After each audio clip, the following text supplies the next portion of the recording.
Le XXe siècle commence avec le triomphe de la démocratie, mais tourne rapidement à son désastre, avec deux totalitarismes, le stalinien et le nazi.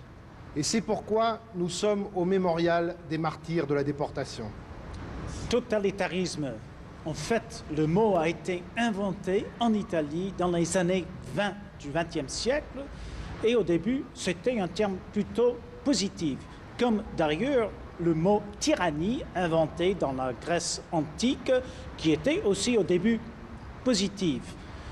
Est-ce que le totalitarisme est une forme de tyrannie inédite ou est-ce un phénomène complètement nouveau, inédit lui-même?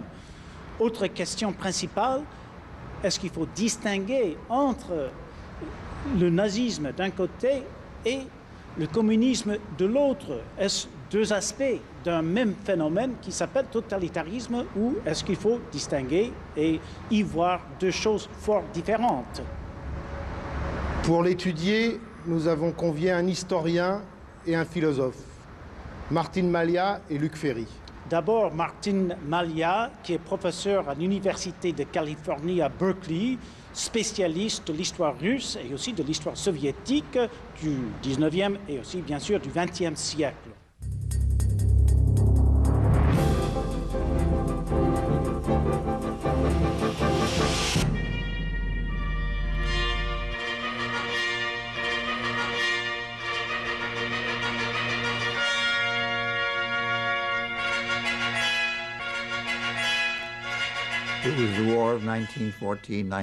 La guerre de 14-18 interrompt la marche triomphale de l'Europe vers la démocratie. Paradoxalement, à ses débuts, ce conflit semble au contraire en accélérer le processus. Et ce, parce qu'il ruine trois régimes obsolètes d'Europe centrale et d'Europe de l'Est, en Allemagne, en Austro-Hongrie et en Russie. Mais très rapidement, la situation prend une autre orientation. Les changements s'opèrent durant la période de guerre, lorsque la Russie, celle de la Révolution, devient la proie des bolcheviks, qui instaurent une dictature du prolétariat. Très rapidement, celle-ci se transforme en gouvernement léniniste, autrement dit, en monopole politique et mainmise du parti sur la vie de la nation. Капиталисты Англии, Америки, Франции ведут войну против России. Они помогают деньгами и военными припасами русским помещикам, которые ведут против советской власти войска из Сибири, из Дона. En Allemagne comme en Italie, la guerre engendre ce que Mussolini nomme lui-même le totalitarisme.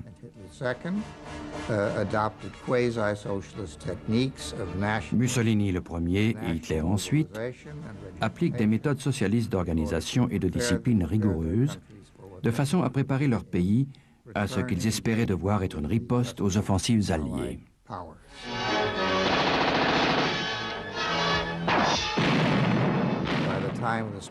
Entre-temps, l'Espagne connaît la guerre civile. Les Allemands et les Italiens viennent en aide à Franco. Le totalitarisme fasciste de droite semble devoir être la solution à venir pour l'Europe entière. Et de fait, nombreux sont ceux qui, au sein des démocraties occidentales, regardent d'un œil favorable les totalitarismes de droite d'Europe centrale.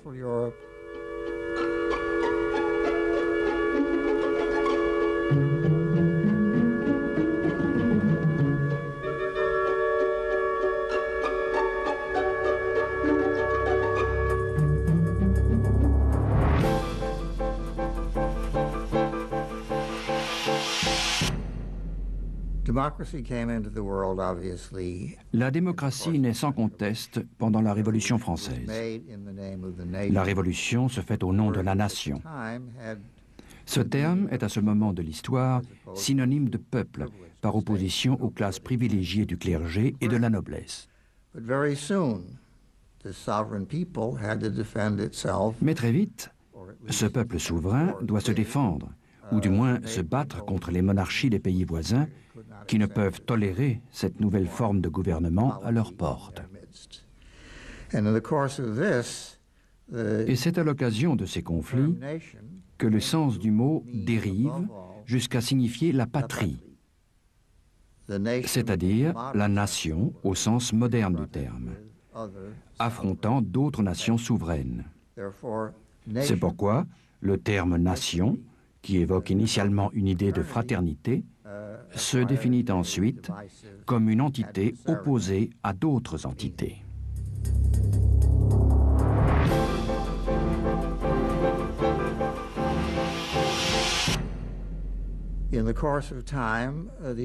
C'est de ces deux acceptions du mot « nation » que sont issus ce que l'on nomme dès le début du XIXe siècle le nationalisme et le socialisme.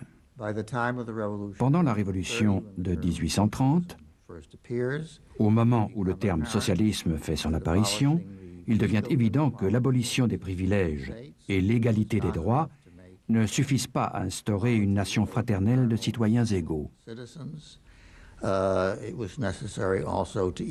Il semble alors nécessaire d'équilibrer les richesses et peut-être même d'interdire le droit à la propriété. Ainsi, tous les citoyens pourraient être égaux de fait et pas seulement en droit. Cette mouvance prend le nom de socialisme. Bien sûr, la question est de savoir comment imposer le socialisme. Elle trouve sa réponse dans la lutte des classes entre le prolétariat, terme nouveau qui apparaît dans les années 1830-1840, et la bourgeoisie, dénomination ancienne, mais qui désigne maintenant l'oppresseur. La formule même de lutte des classes est énoncée pour la première fois en public par François Guizot. Elle est récupérée par les socialistes, puis surtout par Karl Marx, pour caractériser un mécanisme dont les rouages doivent conduire l'humanité entière au socialisme.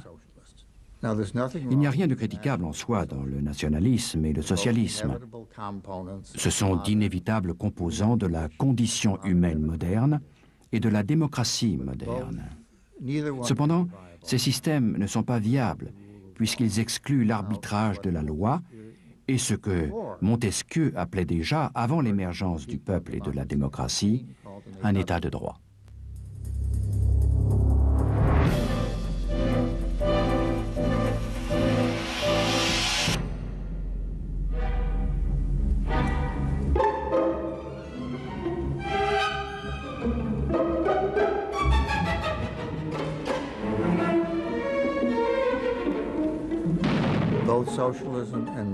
Les pouvoirs érigés dans les différents États européens pendant la Première Guerre mondiale transforment vite le socialisme et le nationalisme en totalitarisme.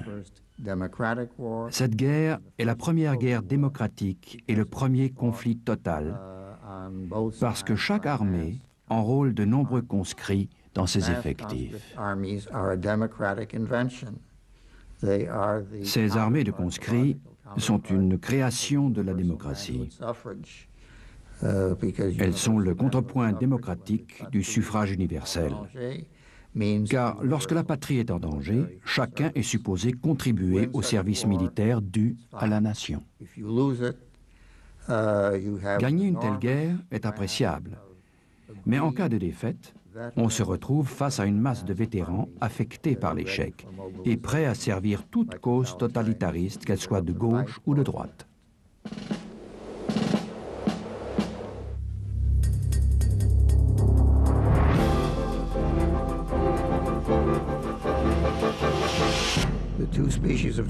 Deux formes de totalitarisme naissent et meurent au cours de la guerre. Les totalitarismes de droite périssent de leur propre démesure durant la Seconde Guerre mondiale. C'est le cas d'Hitler, qui défie les puissances européennes et les forces alliées.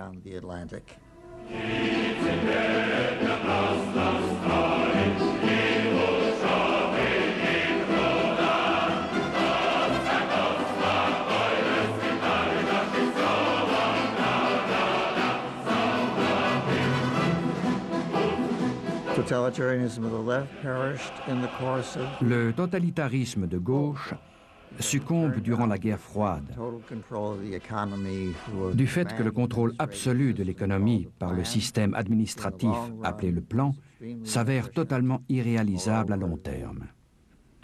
Et plus encore, la mainmise du parti sur la nation paralyse la société et affaiblit le pouvoir du gouvernement.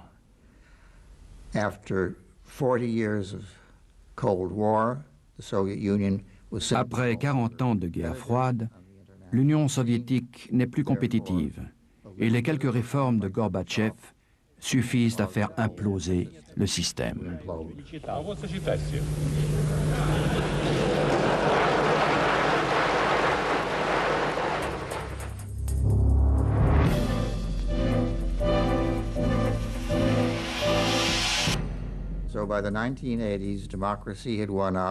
Ainsi, dans les années 80, la démocratie vint deux formes de totalitarisme.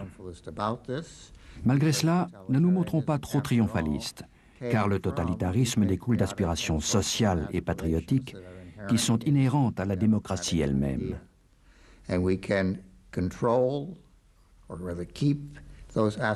Nous pouvons contrôler ces aspirations et les intégrer aux idéaux démocratiques dans la mesure où nous gardons présent à l'esprit qu'elles se doivent de rester subordonnées à la loi. Tocqueville nous le rappelle vers le milieu du XIXe siècle, à la veille de l'émergence de la démocratie.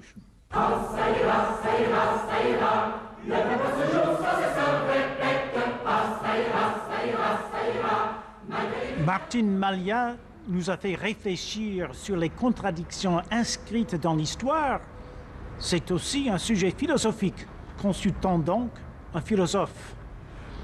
Si du point de vue historique, le totalitarisme succède évidemment à la démocratie, en tout cas en Allemagne, est-ce que du point de vue philosophique, est-ce que du point de vue des idées, le totalitarisme est inscrit dans la démocratie, est une perversion de la démocratie, ou est-ce que le totalitarisme est en contradiction avec la démocratie?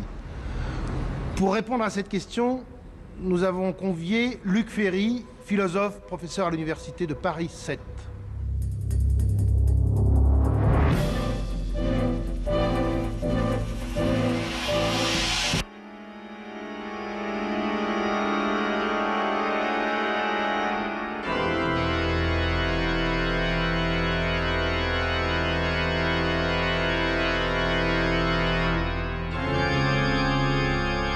Quand on parle du totalitarisme dans ce XXe siècle, on pense évidemment aux deux catastrophes politiques majeures du XXe siècle qui sont le stalinisme et l'hitlérisme ou le nazisme. Et ça pose, je crois, deux grandes questions. Ça pose une première question qui est la question de savoir si on peut considérer qu'il y a au XXe siècle d'autres formes de totalitarisme que le nazisme et le stalinisme. Est-ce que, par exemple, le génocide qui a eu lieu au Cambodge fait partie de la catégorie du totalitarisme? Et puis ça pose une deuxième question. Est-ce qu'il n'a pas existé dans l'histoire, dans le passé, des régimes qui étaient aussi tyranniques, finalement aussi totalitaires que le stalinisme et le nazisme au XXe siècle? Je crois que pour répondre à ces deux questions, c'est pour donner au fond une définition du totalitarisme, il faut regarder le fait que le totalitarisme a deux traits caractéristiques tout à fait particuliers, tout à fait singuliers, et qui le distinguent des grands régimes autoritaires, des grandes tyrannies traditionnelles. Alors ces deux traits caractéristiques particuliers, c'est d'abord le fait que ce sont des régimes qui tous les deux s'appuient sur des idéologies extrêmement fortes. Alors dans le cas du nazisme, c'est la biologie ou une certaine conception de la biologie. Dans le cas du stalinisme, c'est évidemment la science de l'histoire, la science marxienne mais interprétée de façon stalinienne.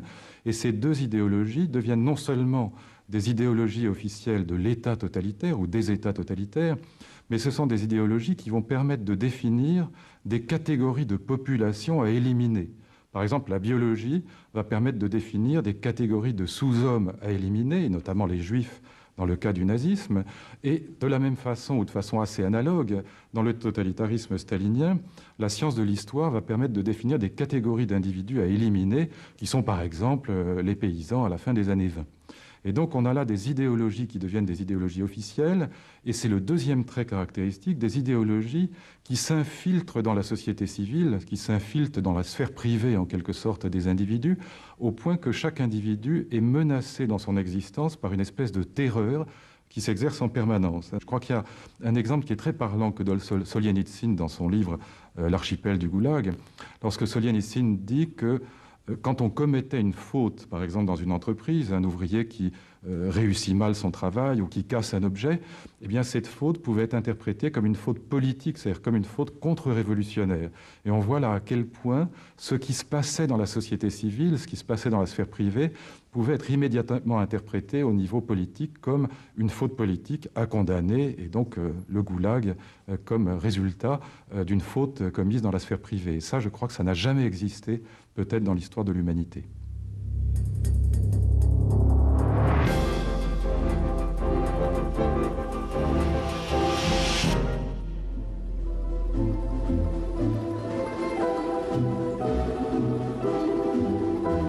Le régime communiste, au moins au départ et dans son principe, est un régime qui peut apparaître à beaucoup comme un régime généreux, comme ayant des visées humanistes et même humanitaires, comme voulant abolir la distinction entre riches et les pauvres. Et donc, dans son projet, en tout cas, le régime communiste peut apparaître comme un régime tout à fait défendable sur le plan éthique. Alors qu'au contraire, le nazisme apparaît immédiatement comme un régime effroyable, puisque explicitement dans son projet, il y a la volonté d'éliminer toute une partie de l'humanité.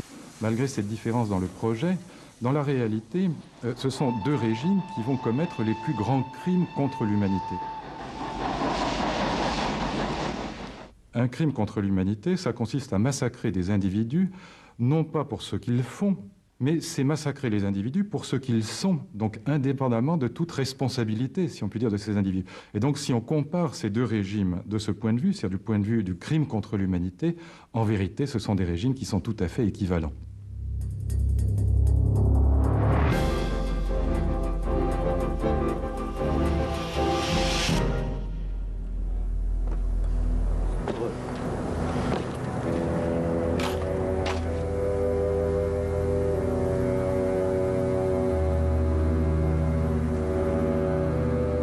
Pourquoi ces grandes catastrophes totalitaires en plein XXe siècle, après les Lumières, après la Révolution française, après les déclarations des droits de l'homme américaines et françaises? Donc pourquoi, au XXe siècle, qu'est-ce qu'il y a dans ces régimes qui, malgré tout, est moderne? Je crois qu'il y a quelque chose qui est vrai dans l'idée qu'il y a une filiation entre le XVIIIe siècle et les régimes totalitaires, c'est que les régimes totalitaires sont des régimes révolutionnaires, hein, l'un comme l'autre. Alors dans le régime stalinien, ça va de soi, c'est la révolution russe qui l'instaure, mais dans le régime nazi aussi, on a affaire à un régime révolutionnaire parce que c'est un régime qui veut produire un homme nouveau, c'est même la formule de Hitler. Et donc on a là quelque chose qui emprunte en effet à l'héritage du XVIIIe siècle, à l'héritage révolutionnaire. Et pourtant, je crois qu'il serait tout à fait faux de dire que les régimes totalitaires sont des régimes modernes, car ce sont en vérité des régimes archaïques. Pourquoi? Et ça, je crois qu'il faut bien le comprendre. Ce sont des régimes archaïques sur un plan très précis. Qu'est-ce que c'est que les droits de l'homme auxquels s'opposent en vérité fondamentalement les régimes totalitaires? Les droits de l'homme, que ce soit dans la déclaration américaine ou dans la déclaration française, ce sont des droits qui consistent à dire que l'individu, l'être humain, possède des droits, c'est-à-dire mérite d'être respecté, il possède une dignité, indépendamment de son appartenance à une communauté particulière, indépendamment du fait qu'il appartienne à telle ou telle nation, à telle ou telle ethnie, à telle ou telle culture, à telle ou telle langue, etc. Et donc, c'est ce qu'on a appelé à juste titre l'humanisme abstrait, puisque l'homme a des droits, abstraction faite de son enracinement dans telle ou telle communauté, dans telle ou telle appartenance identitaire. Et au contraire, ce que vont dire les régimes totalitaires, c'est que l'homme n'a des droits, que l'homme n'est digne qu'en tant que membre d'une communauté qui, dans le cas du stalinisme, est évidemment la communauté des prolétaires. Toutes les autres catégories sont à exterminer, finalement. Et chez les nazis, il n'a de droit qu'en tant que membre d'une certaine communauté qui est la race aryenne. Et par conséquent, de ce point de vue-là, les régimes totalitaires sont des régimes tout à fait archaïques, et même s'ils empruntent à la modernité la notion de révolution, qui d'ailleurs est peut-être pas ce qu'il y a de meilleur ou de plus sage dans la modernité, ils sont en vérité des régimes tout à fait réactionnaire au sens propre du terme.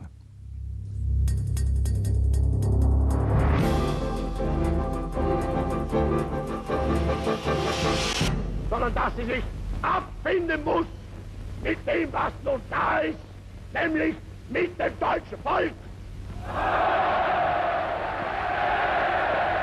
y a une question qu'on peut se poser, notamment à propos de l'hitlérisme.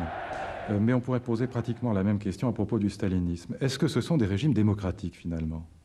Grande question, puisque on dit toujours que, finalement, Hitler est arrivé au pouvoir avec l'appui d'une immense majorité du peuple allemand, et qu'il a été, en quelque façon, démocratiquement élu. Et ça, je crois que c'est un vrai problème. Mais je crois aussi qu'il faut faire très attention quand on emploie le terme de démocratie, parce que c'est un mot valise, c'est un mot fourre-tout dans lequel on peut un petit peu faire rentrer ce qu'on veut. Alors, je crois que la notion de démocratie, sur laquelle s'est appuyé le nazisme en particulier, est une notion de démocratie qui est en vérité héritée du romantisme allemand. Ce que les romantiques appelaient la démocratie, c'est l'expression par un individu, par un représentant du peuple, l'expression du génie de la nation. Et c'est ça, en effet, qu'il y a de démocratique en ce sens-là dans l'hitlérisme, c'est que Hitler prétend, et d'une certaine façon, il a raison, il prétend exprimer quelque chose de la germanité, quelque chose du génie, comme disent les romantiques, du peuple allemand. Mais est-ce qu'on peut appeler ça démocratie? Certainement pas. On peut appeler ça démocratie si, en effet, on a comme conception de la démocratie la conception populiste et romantique de la démocratie, mais pas si on entend par démocratie un état de droit dans lequel, encore une fois, les principes généraux du droit sont supérieurs au pouvoir même des dirigeants de l'État.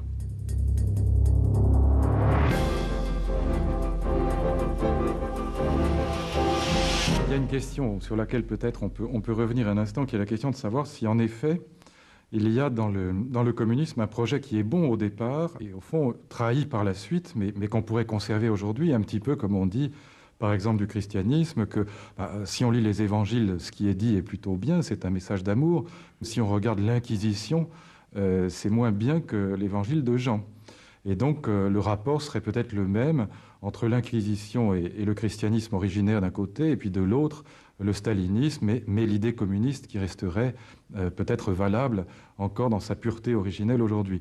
Je crois que la comparaison n'est pas très bonne et que de toute façon, le message qu'on veut faire passer est très contestable parce que, en vérité, je crois que l'idée communiste est viciée à l'origine.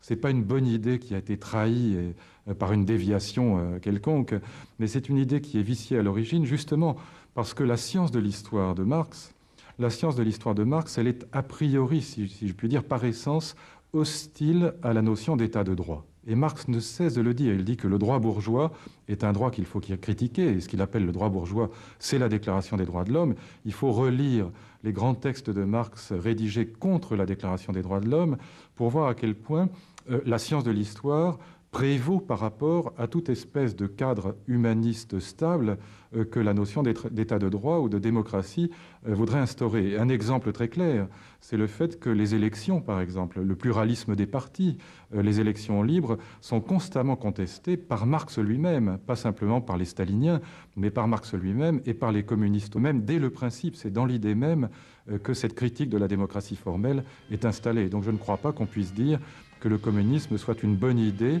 qui a été trahie, mais dont on pourrait reprendre aujourd'hui quelque chose de positif. Таким мы его знали, таким мы его помним, таким он будет жить в веках.